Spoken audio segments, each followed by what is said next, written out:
మన కాదంబరి సిల్క్స్ లో flat 50% discount and 25,000 purchase మీద 2 కంచి కాటన్ సారీస్ ఉచితం.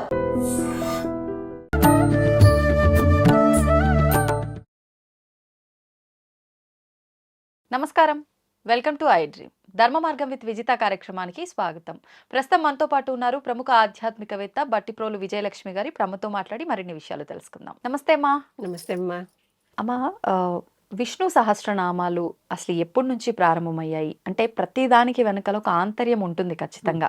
ఎప్పటి నుంచి ప్రారంభమయ్యాయి, ఎవరి ద్వారా ప్రారంభమయ్యాయి? ఇప్పుడు లలిత సహస్రనామాల విషయానికి వచ్చేసరికి వసిన్యాది వాగ్దేవతలు అంత పెద్ద సభలో వాళ్ళు అమ్మవారిని వర్ణించారు, అవి మనకు లలిత సహస్రనామాలు అని చెప్పి దాని గురించి మనం మాట్లాడుకున్నాం. మరి విష్ణు సహస్రనామాల ప్రారంభం ఎలా మొదలైంది, ఎవరి ద్వారా మొదలైంది, దాని గురించి ఒక వివరణ ఇవ్వండి. విష్ణు సహస్రనామాల గురించి మనకి మహాభారత గ్రంథంలో వస్తుంది. అసలు మహాభారతంలో లేనిది లేదు, అందుకే అది మహాభారతం. దానికి అసలు పేరు జయం అని పెట్టి తర్వాత మార్చి పెద్ద ఉద్గ్రంథం అయిపోయిందని మహాభారతం అని పేరు మార్చారు. అసలు పేరు జయమే, దానికి అంటే జయం కలిగింది చివరికి అని చెప్పటం. దాంట్లో భీష్ముడు ఒక పాత్ర, ప్రధాన పాత్రే.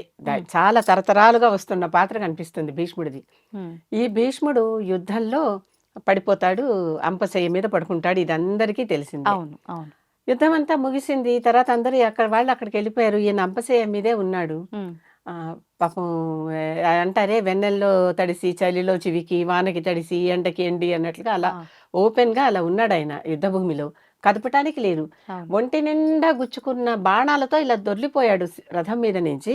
ఆ బాణాలే అతనికి చెయ్యలాగా అయిపోయి అక్కడ పడుకొని ఉన్నాడు ఆయన. కానీ అమ్మ, అది కూడా ఆయన కోరిక ప్రకారమే మరణము అని చెప్పి అంటారు. ఆయనకి ఇచ్ఛామరణం ఉంది. ఇచ్ఛామరణం అంటే ఏంటంటే, తండ్రికి తనకు వివాహ సమయంలో తను వివాహం చేసుకోను అని ప్రతిజ్ఞ చేసి తండ్రికి పునర్వివాహం చేశాడు. ఆయన కోరుకున్నాడని. పాపం తండ్రి కొడుకు ఇలా ఉండిపోతాడని అనుకోలే. తను పునర్వివాహం చేసుకుందాం అనుకున్నాడు అంతే. కొడుకు కాపాలని అనుకోలే. కొడుకుని యువరాజు చేద్దామని కూడా అనుకున్నాడు. ఎందుకంటే చాలా గొప్ప మంచి శౌర్య పరాక్రమాలు ఉన్నటువంటి పుత్రుడు, మామూలుగా ఏదో సాధారణ బాలుడు కాదు. అలాంటప్పుడు ఇంత తన కోసం త్యాగం చేశాడు, తెలియకుండా. ఆ తండ్రికి సమయం ఇవ్వకుండా చేసేసాడు. అది చేశాడు కనుక నీకు ఇచ్ఛామరణం, నువ్వు ఎప్పుడు కావాలంటే అప్పుడు మరణించేవరా నీకు ఇస్తున్నాను అన్నాడు అని ఈ వంశానంతా ఇతని చేతుల్లో పెట్టేసరికి ఏమైపోయింది, తర్వాత తమ్ముళ్ళు చూశాడు, ఆ తమ్ముళ్ళ పిల్లల్ని చూశాడు, ఇవన్నీ వాళ్ళ పిల్లల్ని చూస్తూ వచ్చాడు. ఇవన్నీ చూస్తూ వచ్చేసరికి నెమ్మదిగా ఎట్లా వచ్చేసింది పరిస్థితి. వీళ్ళని ఇప్పుడు ఇలా వదిలిపెట్టి నేను ఎలా వెళ్ళాలి ఆయనకు అర్థం కాల. తన వెనకాల గైడెన్స్ లేనిదే వీళ్ళెవరూ సరిగ్గా నిలబడలేని పరిస్థితి. తమ్ముళ్ళిద్దరూ అలా అయిపోయారు. తర్వాత ఆ తమ్ముడు పిల్లలు అలాగే ఉన్నారు. ఆ తర్వాత తమ్ముడు పిల్లలు మన వాళ్ళ తరం వచ్చేసింది. వచ్చాక ఈ కురుక్షేత్ర యుద్ధం జరిగింది. ఇక అప్పుడు కురుక్షేత్ర యుద్ధంలో కూడా ఒకసారి చనిపోదామని నిశ్చయించేసుకుంటాడు. ఎప్పుడంటే కృష్ణుడు అర్జునుడు ఎదుర్కొన్న రథం ఒకళ్ళకొకళ్ళు ఫేస్ టు ఫేస్ వస్తారు ఒకసారి. ఆ ముందర రోజే దుర్యోధనుడు వెళ్ళి భీష్ముడిని చాలా రెచ్చగొడతాడు. నువ్వు కావాలని వాళ్ళంటే నీకున్న ఇష్టం కొద్దీ వాళ్ళ మీదకు నువ్వు వెళ్ళటం లేదు, వాళ్ళతో యుద్ధం చేయటం లేదు, నువ్వు ఊరికే కాలయాపన చేస్తున్నావు, లాంటి మాటలన్నీ భీష్ముడిని కాస్త కోపంగా మాట్లాడతాడు దుర్యోధనుడు. భీష్ముడి కోపం వస్తుంది. నేను నిజంగా ధర్మంగా నీ తరపునే యుద్ధం చేసి నీ వైపు ఉంటే, ధర్మం వాళ్ళ వైపు ఉందని తెలిసి కూడా నేను ఇన్నాళ్ళు నీ దగ్గర ఉన్నాను, ఇప్పుడు నిన్ను దాటి అవతలకి వెళ్ళకూడదు అనే మాట కొద్దీ నేను నీ వైపు ఉన్నాను, నువ్వు నన్ను ఇలాంటి మాట్లాంటావా అని మర్నాడు డైరెక్ట్ గా తన రథాన్ని అర్జునుడు కృష్ణుడి మీదకి తీసుకెళ్తాడు. అంటే కృష్ణుడు సారథి, అర్జునుడు లోపల ఉండి యుద్ధం చేసే సైనికుడు. తీసుకెళ్లి బాగా బాణాలు కొడతాడు. ఆ బాణాలు ఎడాపెడా ఇష్టం వచ్చినట్టుగా, అంటే భీష్ముడు చాలా గొప్ప పరశురాముడి దగ్గర బాణ విద్య నేర్చుకున్నటువంటి శిష్యుడు. అలా కొట్టేస్తూ ఉంటే అవన్నీ అర్జునుడికే కాకుండా కృష్ణుడు కూడా తగులుతున్నాయి. కృష్ణుడు చూసి ఏంటి అర్జున సరిగా చూడు, నాకు కూడా తగులుతున్నాయి, సారథికి తగిలేలా కొడితే నువ్వేం పెద్ద విలుకాడివి చూసుకో అని అరుస్తూ ఉంటాడు. అంటే కేకలేస్తూ ఉంటాడు. సారథికి ఆ పవర్ ఉంటుంది. సారథికి వెనకాల ఉన్నవాడిని హెచ్చరించే హక్కు ఉంటుంది. అది చేస్తూ ఉంటాడు. ఎంత చేసినా కృష్ణుడికి తగులుతున్నాయి, అర్జునుడికి తగులుతున్నాయి. ఇది చూసి ఒకసారి కోపం వచ్చేసి కృష్ణుడు ఉన్నట్లుండి చక్రం పుచ్చుకుని జయ్యమని దూకేశాడు. రథం నుంచి దూకి చక్రం పట్టుకుని భీష్ముడి మీదకి వెళ్ళాడు. ఇవాళ వీడిని చంపేస్తానని. చంపేస్తాను, మన చంపేసేలా ఉన్నాడు, అర్జున నేను రక్షిస్తాను, వీడిని చంపేస్తానని చెప్పి దూకేశాడు.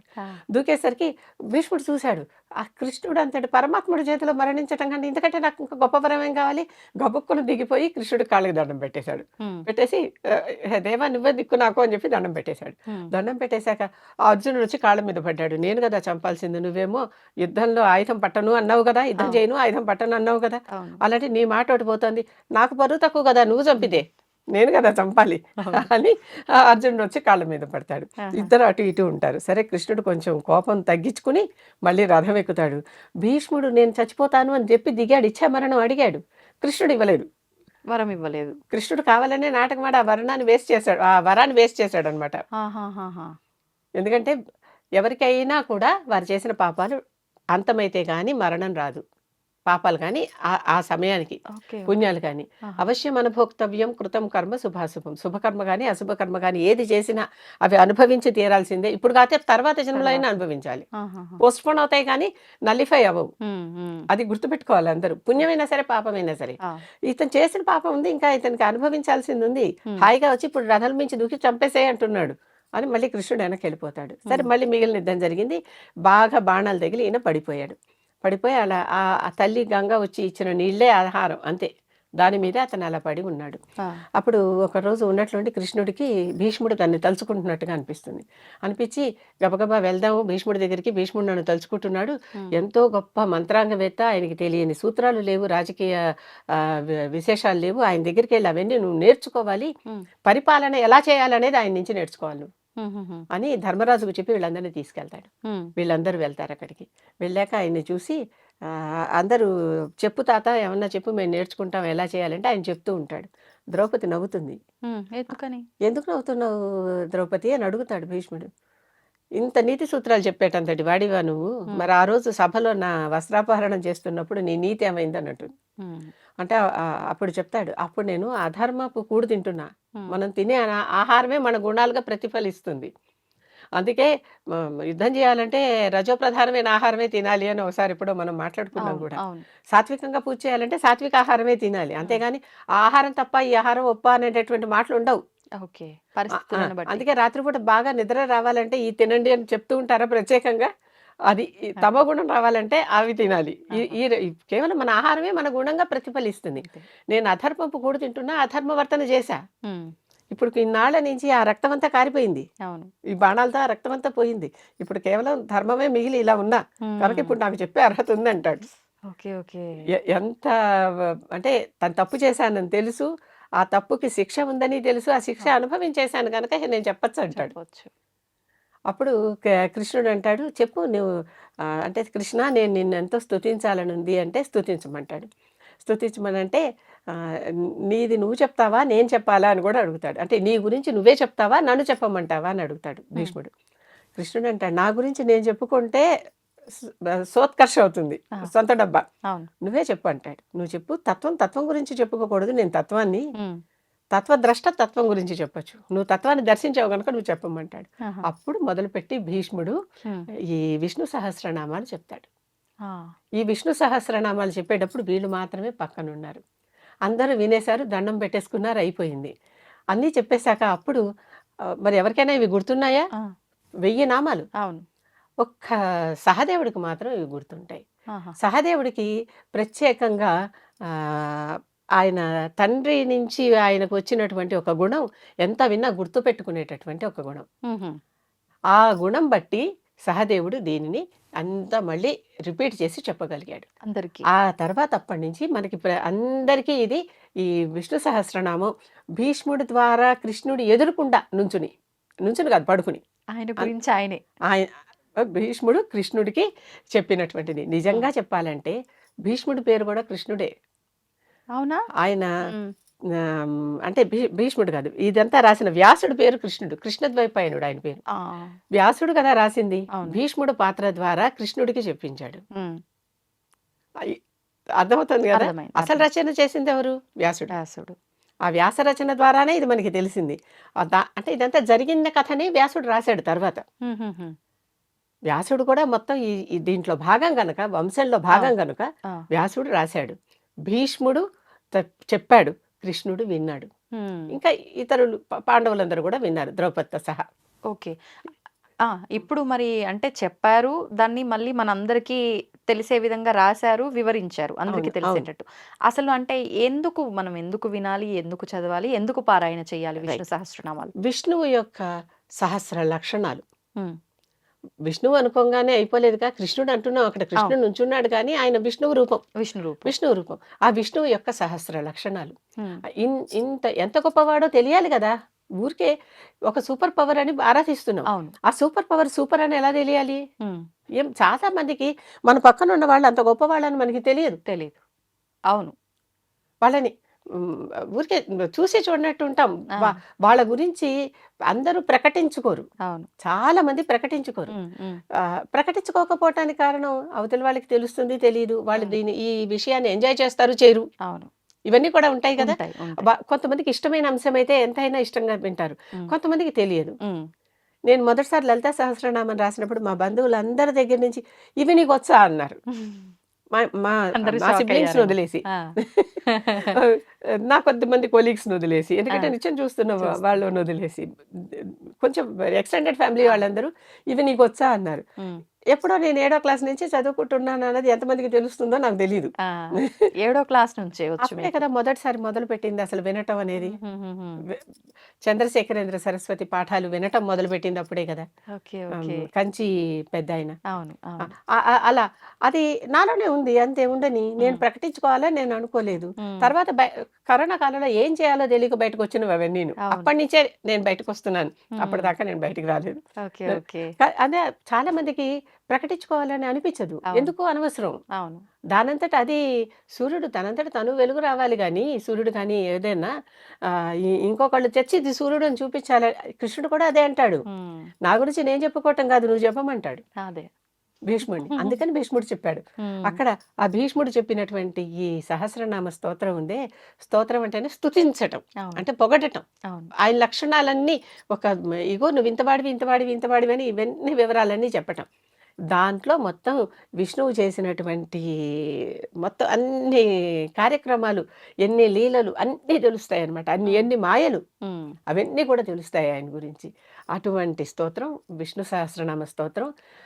మరణ సమయంలో, అంటే ఇంకొద్ది రోజుల్లో నేను మరణిస్తాననగా ఆ సమయంలో భీష్ముడు చెప్పాడు. Okay, okay. చెప్పి ఉత్తరాయణం వచ్చేదాకా ఆగి, ఆ తర్వాత ఏకాదశి వచ్చేదాకా ఆగి, ఉమ్, అందుకని ఇచ్ఛామరణం ఉన్నా కూడా అప్పటిదాకా ఎందుకు ఆగాడు అంటే, ఒకసారి ఇచ్ఛామరణం విలువ అయిపోయింది.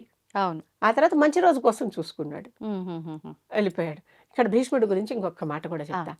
అష్టమ వసువుల్లో అష్టమ 8వ వాడు భీష్ముడు. ఆహా. ఇప్పటికీ కూడా పెద్దవాళ్ళకి మనం ఏదన్నా ఈ పిండాలు పెట్టేటప్పుడు కానీ, తర్పణాలు విడిచేటప్పుడు ఇవన్నీ ముగ్గురికి పెడతాం. అవును, 3 మూడు తరాలని తరాలకి. కదా. ఆ, ఆ 3 తరాల్లో మొదటివాడు వసువులకు ప్రతినిధి, ఉమ్, రెండోవాడు రుద్రులకు ప్రతినిధి, ఉమ్, మూడోవాడు ఆదిత్యులకు ప్రతినిధి.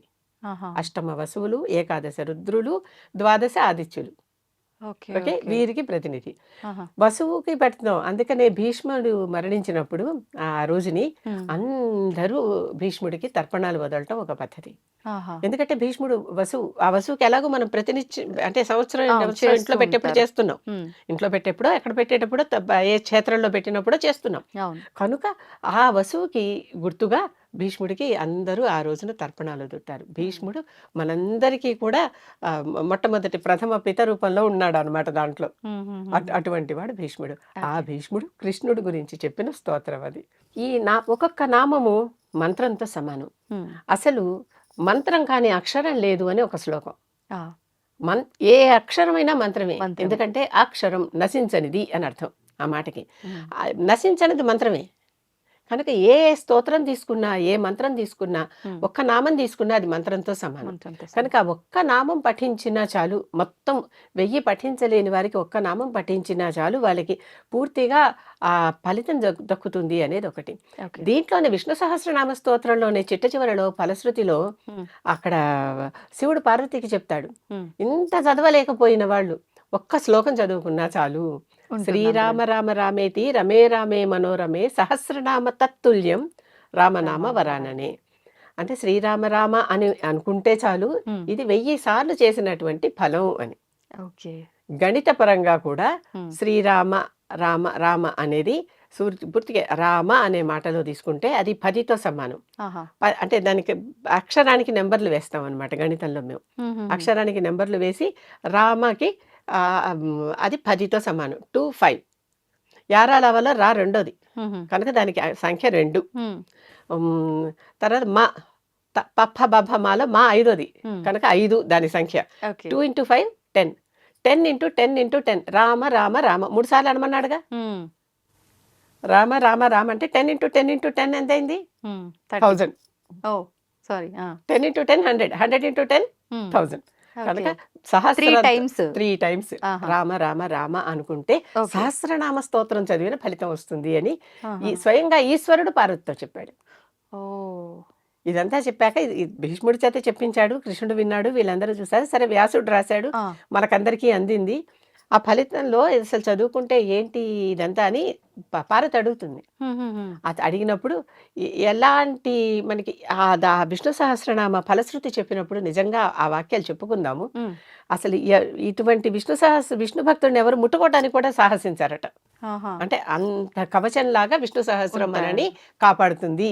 ఓకే ఇప్పుడు యుద్ధానికి వెళ్ళేటప్పుడు ఒక షీల్డ్ వేసుకుని వెళ్ళినట్లుగా అనమాట. అవును, అటువంటి ఎవరు ఏది కోరుకుంటే అది దక్కుతుంది.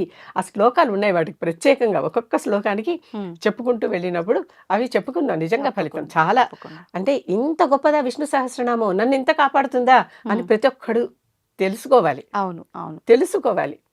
అటువంటిది ఆ ఫలశ్రుతి. ఉమ్, నిజంగానే అది తెలుసుకుంటే అందరూ ఫలశ్రుతి చదవాల్సిన అవసరం లేదు అండి. ఎందుకు చదవటం? అంటారు. అది సహస్రనామంలోది కాదు కదా, పక్కన చదివితే వచ్చే ఫలితం కదా అంటే నిజమే, ఉమ్, ఆ మాట కరెక్టే.